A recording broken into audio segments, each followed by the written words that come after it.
আরে ভাই কি বলবো, কালকে যে স্কুলে হয়েছে ভাই। কি হয়েছে ভাই, বল না কি হয়েছে? আরে হেভি কাণ্ড হয়েছে ভাই। আরে সুমিত আছে না, সুমিত? হ্যাঁ হ্যাঁ তুমি বাহ, খুব ভালো। এভাবে গল্প কর, পড়াশোনা করতে হবে না। গল্প কর, এভাবে গল্প কর তোরা। মানে গল্প যে করছিস একটু জোরে কর, যাতে আমিও শুনতে পাই। মানে বাবা মা দিনরাত পরিশ্রম করছে, পরিশ্রম করে সেই টাকা দিয়ে তোদেরকে পড়াচ্ছে, আর তোরা পড়াশোনা না করে এখানে গল্প করছিস।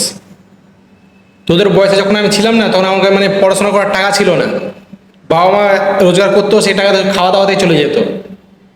যেখানে টিউশন পড়াতো সেখানে বাইরে দাঁড়িয়ে থাকতাম, স্যার ভেতরে যা পড়াতো সেগুলো শুনে শুনে খাতায় লিখতাম।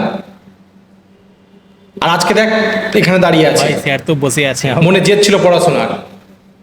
আর তোরা তো পেয়ে গেছিস এলাই টাকা, বাবা মার টাকা নষ্ট করছিস। মানে মনে ইচ্ছা থাকতে দরকার, ইচ্ছা থাকা দরকার। 2-3টে টিউশন নিয়ে কি হবে? সেই তো নাম্বার পাচ্ছে সেরকম। আর আমরা বিনা টিউশন নিয়ে নাম্বার পেয়েছি 90%-এর ওপরে। তবে একটা কথা বলছি, শোন, তোরা এইভাবে টাকা নষ্ট করে যা।